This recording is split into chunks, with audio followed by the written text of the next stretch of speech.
माता की जय। भारत माता की जय। समय बहुत कम है, इसलिए एक साथ पूरे मंच को प्रणाम करता हूं। सामने उपस्थित सभी जो हमसे वरिष्ठ हैं सबको प्रणाम करता हूं, जो हमसे छोटे हैं उनको आशीर्वाद भेंट करता हूं। वकालत करने के पहले मैं इंजीनियर था, इसलिए मुझे वकालत में इंजीनियरिंग करने की आदत पड़ गई। जापानियों के साथ काम किया मैंने, हीरो में था, एल्मल वेस्पा में था, लास्ट में वो मारुति में था, तो वहाँ जापानियों के साथ काम किया। जापानियों का एक बिलीफ सिस्टम है कि मानव निर्मित कोई समस्या लाइलाज नहीं होती, और वो बिलीफ सिस्टम मेरा भी है कि मानव निर्मित कोई भी समस्या लाइलाज नहीं होती। ये घुसपैठ मानव निर्मित समस्या है, ये दैवीय समस्या नहीं है। दूसरा, बीमारी की बात करने से बीमारी ठीक नहीं होती, बीमारी की चर्चा करने से बीमारी ठीक नहीं होती है, बीमारी ठीक होती है दवाई देने से। तीसरा जो मेरा बिलीफ सिस्टम है, डॉक्टर अच्छा बुरा नहीं होता, दवाई अच्छी बुरी होती है। डॉक्टर बदलने से कभी बीमारी ठीक नहीं होती है, बीमारी ठीक होती है दवाई बदलने से, क्योंकि शरीर के अंदर डॉक्टर नहीं जाता, शरीर के अंदर दवाई जाती है। तो अगर आपका टैबलेट अच्छा है, आपका कैप्सूल अच्छा है, आपका इंजेक्शन अच्छा है, आपकी वैक्सीन अच्छी है, बीमारी ठीक हो जाएगी।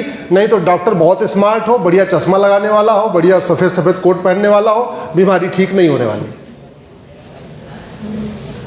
सवाल ये है, ये रोहिंग्या, पाकिस्तानी, अफगानिस्तानी, बांग्लादेशी भारत क्यों आते हैं? सिंगापुर क्यों नहीं जाते? जापान क्यों नहीं जाते? अमेरिका क्यों नहीं जाते?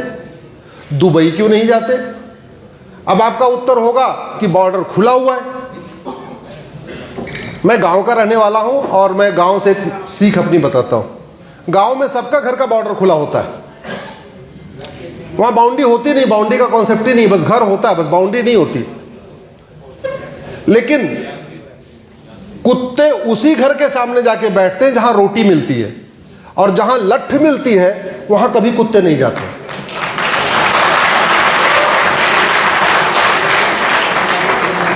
एकदम प्रैक्टिकल एग्जांपल बता रहा हूं आपको। गांव के जिनके पास कोई काम नहीं है, वो उसी घर पे जाके बैठते हैं जहां उनको चाय सोपाड़ी मिलती है, चाय पान मिलता है। जहां पता है जाने के बाद कुछ और भी मिल सकता है, वहां जाके नहीं बैठते। देश वैसे ही सुरक्षित होगा जैसे अपना घर सुरक्षित होता है। घर कैसे सुरक्षित होता है? घर सुरक्षित होता है कि आपके घर के पास बाउंड्री हो। हमारे पास है नहीं, 4000 किलोमीटर पूरा बंगाल से लेकर त्रिपुरा वाला पूरा खुला पड़ा है। अब चलो उसमें टाइम लगेगा, सरकार कर रही होगी, मुझे पूरा विश्वास है। मैं तो कह रहा हूं साल 2 साल एक्सप्रेसवे, हाईवे, ये जितने भी बनने हैं, मेट्रो वेट्रो बनने, सारा काम रोक दीजिए। सारा लेबर मिस्त्री वहीं लगाइए, 30 फीट की दीवार पहले वहीं खड़ी कर दीजिए। 1 साल के बाद विकास होता रहेगा, कोई दिक्कत नहीं। कुछ लोग कहेंगे कि नहीं राज्य सरकारें काम नहीं करती, तो भारत सुरक्षित हो इसके ऊपर जो हम आज चर्चा कर रहे हैं, इस पे 47-48 में चर्चा हो चुकी है। और आर्टिकल, भैया ए बहन जी थोड़ा सा, संविधान का आर्टिकल 355 आप लोग पढ़ना। 355 पे लिखा क्या है? 355 कहता है देश की आंतरिक सुरक्षा और बाह्य सुरक्षा करने की जिम्मेदारी केंद्र सरकार की है। हमारे संविधान निर्माताओं ने आंतरिक सुरक्षा और बाहरी सुरक्षा की जिम्मेदारी राज्यों को नहीं दिया। किसको दिया? केंद्र सरकारों को। ऐसे बहुत सारे कार्यों की जिम्मेदारी केंद्र को ही दिया। जैसे आर्टिकल 351 में कहा देश के सभी नागरिकों को हिंदी और संस्कृत लिखना, पढ़ना, बोलना आना चाहिए, यह भी ड्यूटी केंद्र को दिया आर्टिकल 351 में। उन्होंने बोला भाई राज्य है, ये तो अपनी अपनी भाषा बढ़ाएंगे, हिंदी संस्कृत कौन बढ़ाए? बोले 351 केंद्र की ड्यूटी। बोले आंतरिक सुरक्षा से किसकी क्या पता है, आपस में जाति के आधार पे, भाषा के आधार पे लड़ते रहे, बोले किसकी ड्यूटी? 355। और संविधान निर्माताओं ने यह भी कहा कि आंतरिक सुरक्षा और बाहरी सुरक्षा में कोई खतरा पैदा हो रहा हो, उसके आगे 356 बना दिया, जिस 356 से बहुत चर्चा होती रहती है कि अगर 355 आंतरिक सुरक्षा, बाहरी सुरक्षा को सुनिश्चित करने के लिए जरूरत पड़े तो बाहर वाले से युद्ध भी कर लो और अंदर वाले को बर्खास्त भी कर दो। दुर्भाग्य देखिए, पॉलिटिकल कारणों से बहुत सारी राज्य सरकारें यहां गिराई गई। आज तक राष्ट्रीय सुरक्षा के लिए कोई सरकार बर्खास्त नहीं की गई। न कभी कश्मीर की सरकार बर्खास्त हुई, न कभी बंगाल की सरकार बर्खास्त हुई, कभी बर्खास्ती नहीं हुई। ये कड़वी सच्चाई है। ये मेरे हाथ में एक पेपर दिख रहा है, दूर तक दिख रहा है क्या? क्या लिखा है, जरा जोर से पढ़िए। अच्छा, रायबरेली में घुसपैठियों ने हिंदू नाम से बनवा लिए जन्म प्रमाण पत्र। भारत में 800 जिले हैं, 800 जिलों में से एक जिला है रायबरेली। उस रायबरेली में एक साल में घुसपैठियों ने 20,000 फर्जी बर्थ सर्टिफिकेट और आधार बनवा लिए। टोटल 800 जिलों में कितने बन गए हो एक साल में, कल्पना करिए। मैं रायबरेली वाला एग्जांपल इसलिए दे रहा हूं, उत्तर प्रदेश में किसकी सरकार है? जोर से बोलिए जरा। योगी जी की।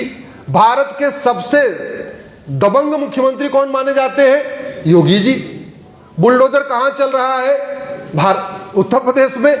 इसके बावजूद उत्तर प्रदेश में जहां इतना खौफ है चीफ मिनिस्टर का, इसके बावजूद 2,000 रुपए में कॉमन सर्विस सेंटर वाले ने आधार बना लिया और तहसील के दलाल ने 2,000 रुपए में उसका राशन कार्ड बना दिया और नगर निगम के दलाल ने 2,000 रुपए में बर्थ सर्टिफिकेट बना दिया। और एक दो नहीं, 20,000। ये देख लीजिए, 20,000। अगला खतरा क्या? इस 20,000 में से 15,000 हिंदू नाम से, टोनू मोनू सिंकू मिंकू चिंटू पिंटू। इसके बाद क्या खतरा होगा? अभी उसने 3 डॉक्यूमेंट बनाया, 1-2 इलेक्शन में वोट दे लेगा।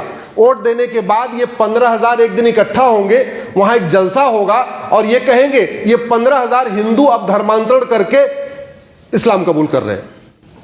वो 15,000 है क्या? बांग्लादेशी। तो 1-2 साल के बाद एक नया हमारे सामने खतरा आने वाला है कि पूरे देश में सामूहिक धर्मांतरण शुरू होगा। 10-10 हजार, 15-15 हजार की संख्या में लोग कन्वर्ट होंगे। और वो कौन होंगे? जिन्होंने रिंकू पिंटू के नाम से ये बनवा रखा है। अब सवाल ये है, आप गूगल करके देखिए, कभी सिंगापुर में कोई एक फेक डॉक्यूमेंट बना हो, जापान में कभी किसी की हिम्मत हुई हो कोई एक फेक डॉक्यूमेंट बनवाने की। बाकी तो छोड़ो, दुबई में किसी की हिम्मत पड़ी हो फेक डॉक्यूमेंट बनवाने की। हमारे यहां फर्जी डॉक्यूमेंट क्यों बन रहा है? क्योंकि हमारे यहां डॉक्टर बदल रहे हैं, दवाई नहीं बदल रही है। दवाई का मतलब कानून नहीं बदल रहा है।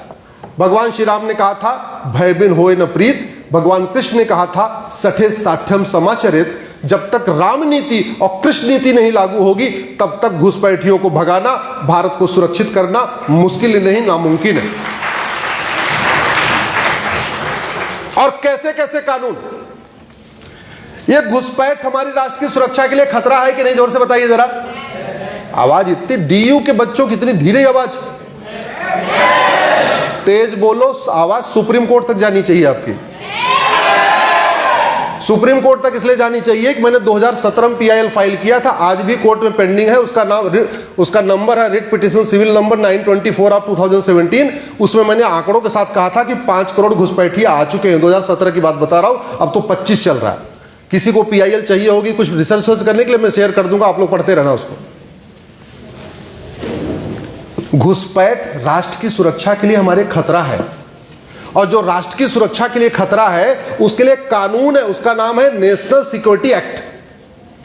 लेकिन भारत में 5 करोड़ से ज्यादा घुसपैठिए हैं, 800 जिले हैं, 6,000 तहसीलें हैं। किसी एक जिले में, एक भी तहसील में एक भी घुसपैठिए के ऊपर नेशनल सिक्योरिटी आज तक लगा नहीं। क्यों? क्योंकि कानून का नाम है नेशनल सिक्योरिटी एक्ट, लेकिन उसमें नेशनल सिक्योरिटी के लिए क्या क्या खतरा वो हमने लिखा ही नहीं। कानून घटिया है, इसलिए घुसपैठिए आ रहे हैं।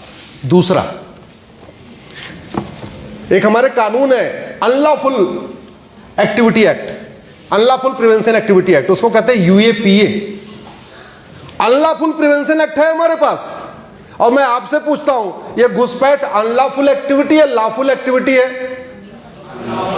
ये ला के बच्चे नहीं गए यहां पे, हालांकि ये तो कॉमन है, तो कोई बता सकता है। अनलॉफुल एक्टिविटी, अनलॉफुल एक्टिविटी है। और हमारे पास अनलॉफुल एक्टिविटी प्रिवेंशन एक्ट है जिसको UAPA कहते हैं। लेकिन 800 जिलों में, 6,000 तहसीलों में, 5 करोड़ घुसपैठियों में किसी एक भी घुसपैठिए पर आज तक UAPA लगाई नहीं। तीसरा आपको बताता हूं, गूगल कर लेना, section 111 of the BNS, section 111 of the BNS। ये बताओ, ये घुसपैठ ऑर्गेनाइज क्राइम है या अनऑर्गेनाइज क्राइम है? ऑर्गेनाइज क्राइम है। ऐसे तो नहीं टपक जाते, कोई उनकी मदद करता है। और ऑर्गेनाइज क्राइम से निपटने के लिए बीएनएस में सेक्शन 111 है, लेकिन कानून का ड्राफ्ट बनाने वालों की बौद्धिक क्षमता देखिए। डकैती ऑर्गेनाइज क्राइम है, चोरी ऑर्गेनाइज क्राइम है, लेकिन घुसपैठ ऑर्गेनाइज क्राइम नहीं है। इसलिए पूरे देश में कहीं पे भी पुलिस घुसपैठियों और उनके मददगारों पे सेक्शन 111 लगाती नहीं, क्योंकि अगर लगा दे पुलिस, बाद में जज साहब उसका गला पकड़ लेंगे, तूने लगाया कैसे, दिखा सेक्शन 111 में इन्फिल्ट्रेशन कहां लिखा हुआ है। हमसे पहले वो डीजीपी साहब बैठे थे ना, अशोक कुमार जी, जो अपनी समस्या के बता के गए। सच्चाई है, पुलिस लगाए तो कौन सी धारा लगाए, उसको पूरे के पूरे बीएनएस में या इसके पहले वाली आईपीसी में घुस इन्फिल्ट्रेशन नाम का शब्द ही नहीं मिल रहा है, तो घुसपैठियों पे धारा कौन सी लगाए हो। इतना बड़ा खतरा हमारे पास। हमने ऑफेंस दुनिया भर के, चोरी के लिए एक चैप्टर, डकैती के लिए एक चैप्टर, झपटमारी के लिए चैप्टर बना दिया। इस बीएनएस में ऑफेंस रिलेटिंग टू इन्फिल्ट्रेशन नाम का एक चैप्टर नहीं है। जब चैप्टर नहीं है तो पुलिस बेचारी परेशान। पुलिस क्या करे, आप लोग शिकायत करते रहिए, हम कहते हैं जागो जागो जागो। अरे जाग के करोगे क्या, मैक्सिमम 112 नंबर पर डायल कर दोगे या पुलिस को ईमेल कर दोगे। वो पुलिस बेचारा क्या करे, उसके पास पूरे बीएनएस में इन्फिल्ट्रेशन नाम का शब्द ही नहीं मिल रहा उसको।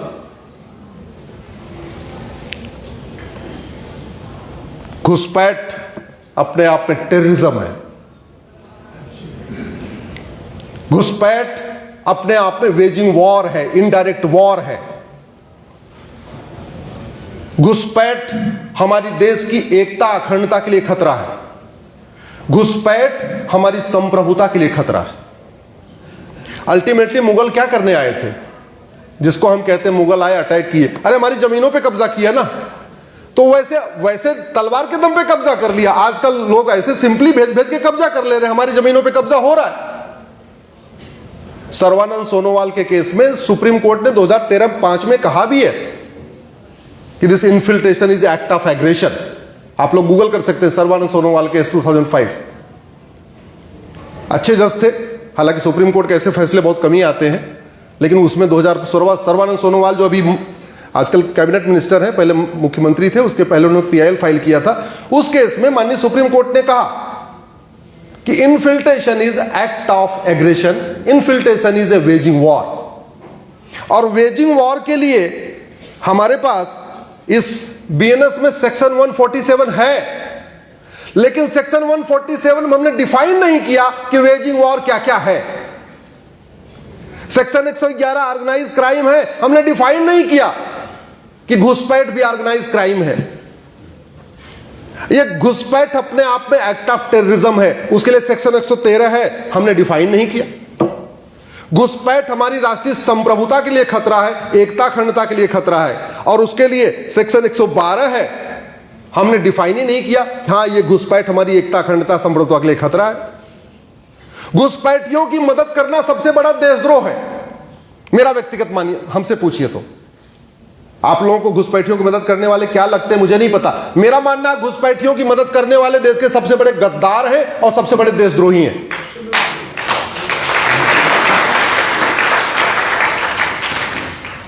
और देशद्रोह के लिए इसमें धारा है, लेकिन हमने कहीं लिखा नहीं कि घुसपैठियों की मदद करना देशद्रोह है।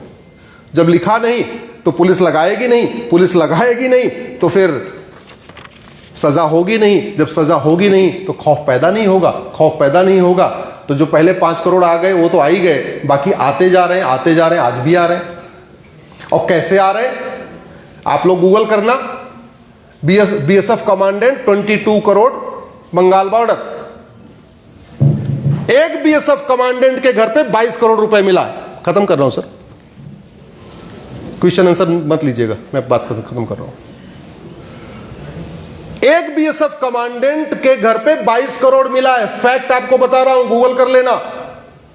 बॉर्डर पे घुसपैठियों को अंदर लेने का रेट 2000 है।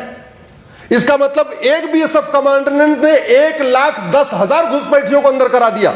यह कड़वी सच्चाई है। घुसपैठ का मूल कारण भ्रष्टाचार है, घूसखोरी है। जब तक भ्रष्टाचार के खिलाफ कठोर कानून नहीं बनेगा, जब तक भ्रष्टाचारियों को फांसी देने के लिए कानून नहीं बनेगा, घुसपैठ नहीं रुक सकती। घुसपैठिए बॉर्डर पे बीएसएफ के कमांडेंट को 2000 दे के अंदर आ रहे हैं, कॉमन सर्विस सेंटर पे 2000 दे के आधार बनवा रहे हैं, नगर निगम में जाके 2000 रुपए में बर्थ सर्टिफिकेट बनवा रहे हैं, तहसील का दलाल 2000 में उनको राशन कार्ड बना के दे रहा है, आरटीओ ऑफिस का दलाल 3000 रुपए में उनको ड्राइविंग लाइसेंस बना के दे रहा है। और जब 4 डॉक्यूमेंट हो जाता है उसके बाद कोई ओट जीवी, नोट जीवी, सत्ता जीवी, कोई पार्षद प्रधान उनका वोटर आईडी में नाम जुड़वा देता है। हो गए नागरिक।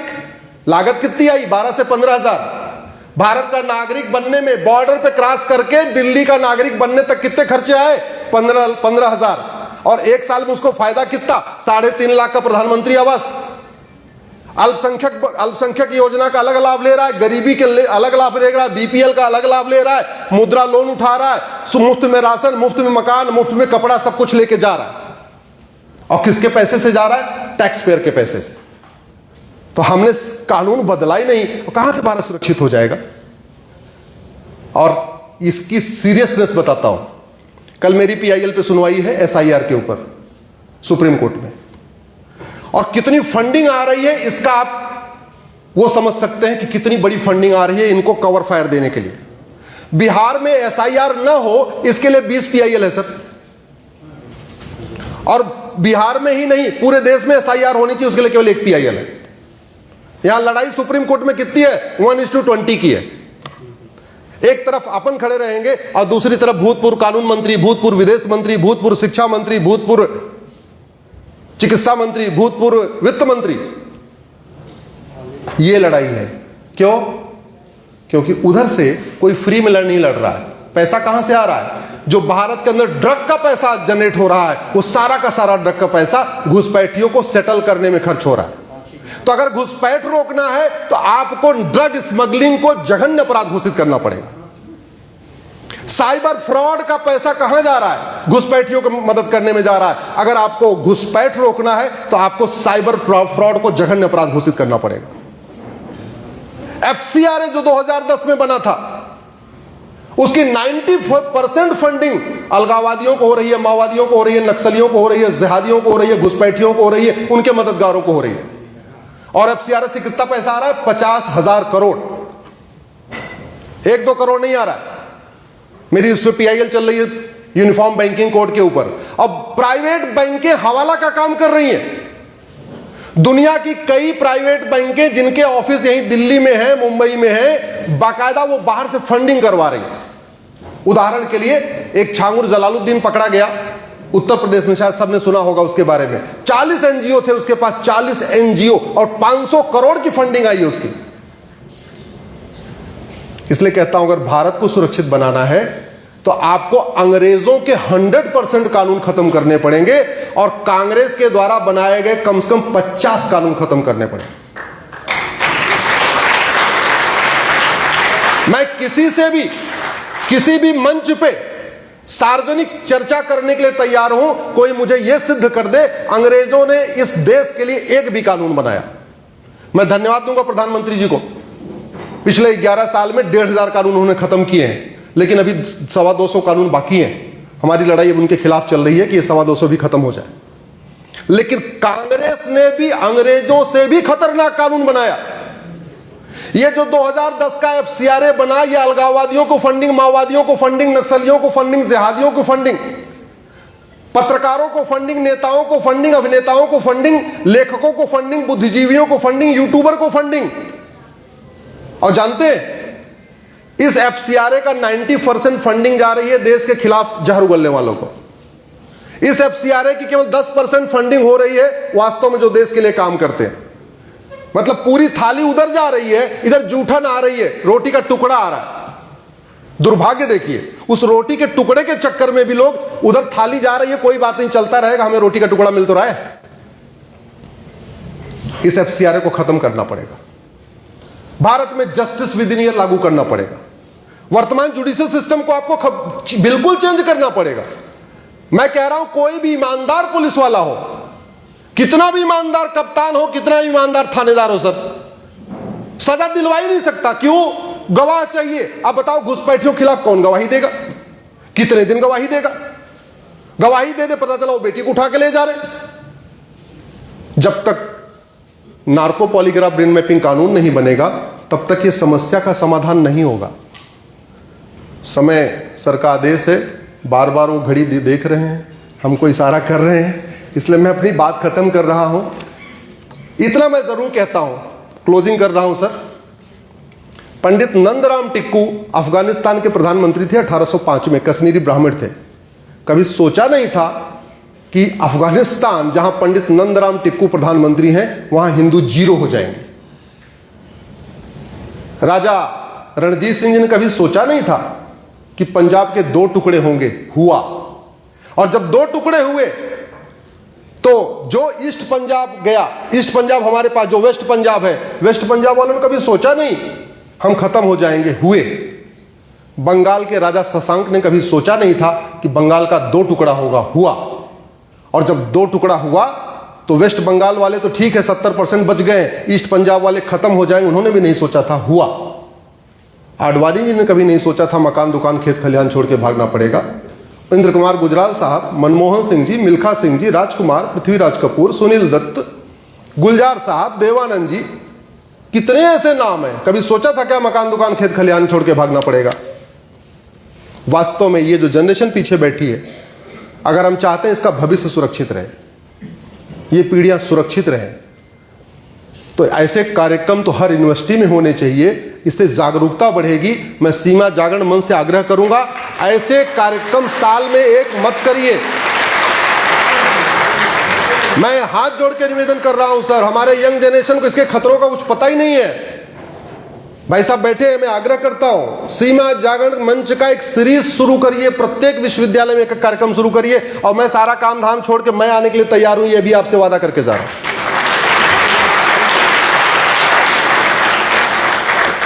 एक बात और अंत में कह दूं, घुसपैठियों से हमारे संविधान को खतरा है, घुसपैठियों से हमारे लोकतंत्र को खतरा है। घुसपैठ के कारण राष्ट्रांतरण हो रहा है, घुसपैठ के कारण हमारा त्यौहार बदल रहा है, घुसपैठ के कारण हमारा विचार बदल रहा है, घुसपैठ के कारण हमारी सोचने समझने की क्षमता खत्म हो रही है, घुसपैठ के कारण डेमोग्राफी बदल रही है। जो पूरा डेमोग्राफिक इम्बैलेंसर है उसमें और भी कारण है, धर्मांतरण भी है, और भी चीज़ें हैं, जनसंख्या भी है, लेकिन एक बहुत बड़ा फैक्टर ये घुसपैठ है। और इसको नहीं रोका गया तो 20 से 25 साल के बाद ऐसी चीजें देखने को मिलेंगी जो हमने कभी सोचा नहीं है। जैसे आडवाणी जी ने नहीं सोचा था, इंद्र कुमार गुजराल साहब ने नहीं सोचा था, मनमोहन सिंह जी ने नहीं सोचा था, राम जेठमलानी जी ने नहीं सोचा था। ऐसे कुछ खतरे ऐसे हैं शायद हम सोच नहीं पा रहे, लेकिन हमारे सामने वो खतरा 20 से 25 साल बाद है, अगर हमने इन घुसपैठियों के यहाँ से नहीं भगाया और हमने एक सुरक्षित भारत नहीं बनाया। बहुत बहुत धन्यवाद, बहुत बहुत आभार। शेष बातें समय की कमी है, आप लोग सोशल मीडिया के माध्यम से, फेसबुक, ट्विटर, इंस्टाग्राम के माध्यम से जुड़ के बाकी चर्चा कर लेंगे। धन्यवाद।